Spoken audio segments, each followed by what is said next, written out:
मैं किरण, आपकी हिंदी की अध्यापिका। और आज हम नए चैप्टर यानी क्लास सेकंड के पार्ट वन के साथ उपस्थित हैं। और आपके सामने हम भाषा देखेंगे कि भाषा होती क्या है। भाषा मतलब जो हम बोल रहे हैं, क्या बोल रहे हैं हम, जो आप सुन रहे हैं। मतलब आप समझे? भाषा वह माध्यम है जिसके द्वारा हम अपने मन की बातों और भावों को प्रकट करते हैं और आप सुनते हैं और उसे समझते हैं, वही भाषा है। आप अपने मन के बातों और भावों को कहते हैं और हम सुनते हैं, वही भाषा है। भाषा का माध्यम होता है ये, मतलब एक बात करने का जो तरीका होता है, एक दूसरे से कन्वर्सेशन जो कहते हैं हम, वो है ये माध्यम। अच्छा, भाषा की अगर हम बात करें तो ये कैसे समझी जा सकती है कि ये कहाँ से और कैसे। कहने का मतलब ये है कि भाषा तो हम जानवरों की भी सुनते हैं, भाषा तो हम मनुष्यों की भी होती है, लेकिन इसमें डिफरेंस क्या होता है। भाषा जब हम मनुष्य की बात करते हैं तो ये हमें समझ में आती है, लेकिन क्या आपने जब ये हमारे जो आसपास एनिमल्स होते हैं, जो जानवर होते हैं, उनकी भाषा जब आपने सुनी होंगी, कौवा है, बिल्ली है, कुत्ता है, गाय है, क्या वो बोलते हैं तो समझ में आता है आपको? नहीं। लेकिन एक चीज है, जब जानवर एक दूसरे से अपनी जो भी माध्यम होगा, वो जो अपना कहते हैं वो एक दूसरे का समझते हैं, लेकिन हम उनकी भाषा नहीं समझते हैं। और वो भाषा के माध्यम में भी नहीं आता है, लेकिन मनुष्यों की भाषा के माध्यम में नहीं आता है। वो जानवरों की अपनी एक अलग भाषा है, वो उसमें तो होता है, लेकिन मनुष्यों में वो काउंटिंग नहीं होती है। मनुष्यों की जो भाषा है, जो हमारे पूर्वजों ने दी है, हम उसी को आज आगे लेके बढ़ रहे हैं और जान भी रहे हैं। ये जो इतनी देर से मैं बोल रही हूं, कुछ तो आपने समझा होगा।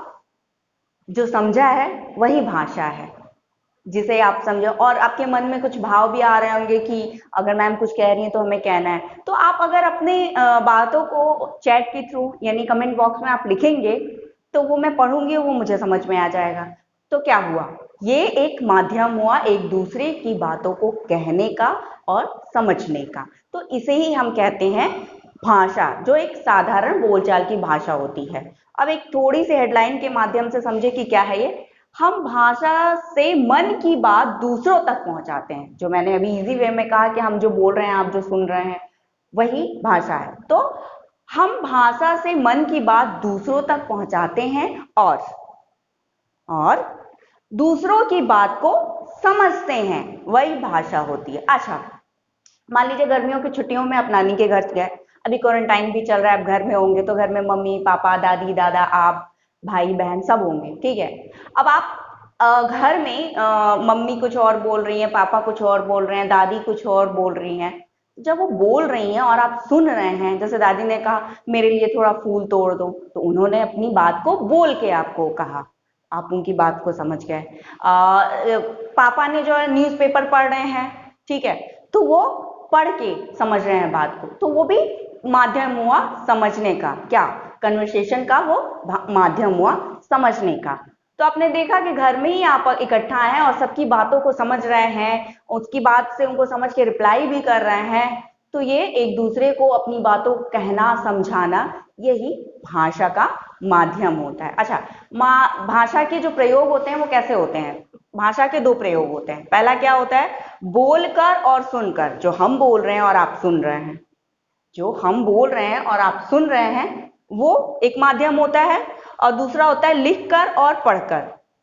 मतलब जब आप कॉपी में लिखते हैं या बुक में जो लिखी हुई चीजें होती हैं, जब आप उसे पढ़ते हैं, तो वो भी एक माध्यम होती है। तो लिखकर और पढ़कर।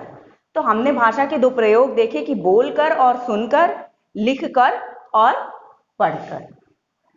अब हम थोड़ा सा डिस्क्राइब करेंगे कि हम बोलकर और सुनकर को कैसे हम पहचानेंगे और कैसे समझेंगे। तो एक छोटी सी स्टोरी है, हम उसको बताएंगे और आप उसके माध्यम से समझिएगा कि बोलकर और सुनकर कैसे आप भाषा के रूप में प्रयोग करते हैं।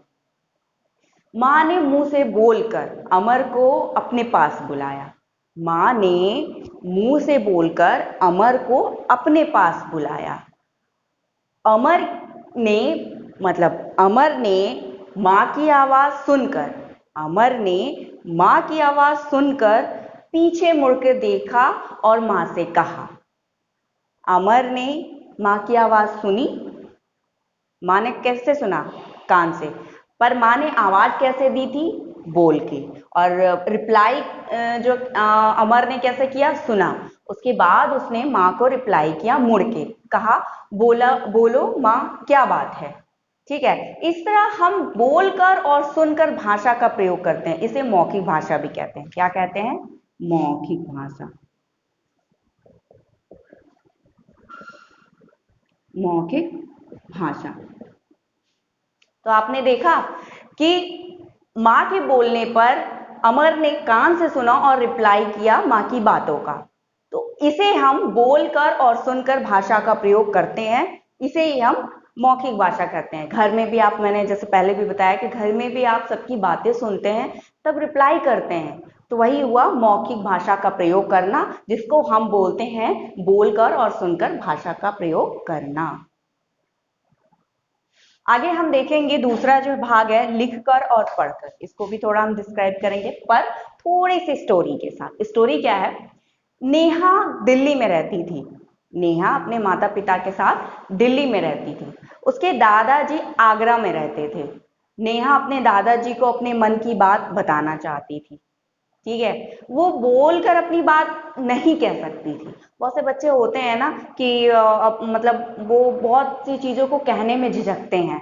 उनको थोड़ी सी शर्माहट फील होती है, वो शाय होते हैं थोड़ा। तो बहुत से बच्चे अपनी बातों को, या फिर आपने देखा होगा बहुत से बड़े भी होंगे ऐसे आपको मिल जाएंगे कि वो जल्दी कोई अपनी बात को कह नहीं पाते हैं। तो ऐसे लोग क्या कहते हैं? ऐसे लोग थोड़ी डायरी लिखना पसंद करते हैं। वो अपनी मन की बातों को डायरी में लिखते हैं। तो वैसे ही कुछ नेहा ने किया। तो नेहा ने अपने मन की बात जो बताना चाहती थी, वो बोलकर अपनी बात नहीं कह सकती थी, क्योंकि दादाजी आगरा में तो रहते नहीं थे। आगरा में रहते थे, लेकिन नेहा दिल्ली में थी। तो नेहा ने चिट्ठी में अपने मन की बात लिख के दादाजी को भेजी। नेहा ने चिट्ठी में अपने मन की बात लिख के दादाजी को भेजी। दादाजी को चिट्ठी मिली। दादाजी ने चिट्ठी पढ़कर नेहा के मन की बात जान ली। दादाजी ने चिट्ठी पढ़कर नेहा की मन की बात जान ली। इस तरह हम देखेंगे कि लिखकर नेहा ने लिखा और दादाजी ने पढ़कर भाषा का प्रयोग किया। इसे हम लिखित भाषा भी कहते हैं। इसे हम लिखित भाषा भी कहते हैं। तो आपने स्टोरी में देखा कि नेहा ने तो अपने मन की बात लिखी, एक चिट्ठी लिखी, उसमें उसने अपने मन की बात लिखी, लेकिन दादाजी ने उसकी मन की बात कैसे समझी? पढ़कर। तो दादाजी ने उसकी मन की बात कैसे समझी? पढ़कर। तो यहाँ पे जो दूसरा माध्यम हुआ लिखकर और एक पढ़कर। तो यहाँ पे आपने देखा लिखकर और पढ़कर, जिसे हम दूसरी एक और भाषा, मतलब उसको सेकेंड लैंग्वेज में जिसको कहते हैं ना एक प्रकार, तो ये लिखित भाषा हुई। तो अब थोड़ी और आप बड़ी क्लास में जाओगे तो यही आ जाएगी, एक मौखिक भाषा हो जाएगी जो भाषा के प्रकार में हो जाएगा, एक मौखिक भाषा हो जाएगी और दूसरी हो जाएगी लिखित भाषा। बट आप अभी छोटी क्लास में, तो आपको समझाने के लिए हमने यहाँ पे लिखा है बोलकर और सुनकर, एक भाषा के प्रकार हुआ। दूसरा हुआ लिखकर और पढ़कर, भाषा के प्रकार हुआ। तो नेहा की तरफ बहुत से बच्चे चिट्ठी लिखते हैं, अपनी मन की बात लिखते हैं कॉपी में, और वो जब बोल नहीं पाते तो वो अपने पेरेंट्स को देते हैं। पेरेंट्स उस चीज को समझते हैं और उनको समझ के फिर उनकी बात का रिप्लाई करते हैं। तो देखा आपने कि भाषा का माध्यम वही है जो आप शुरू से बोलते हैं और हम सुनते हैं, लेकिन हम इस चीज को समझ नहीं पाते हैं कि भाषा है क्या।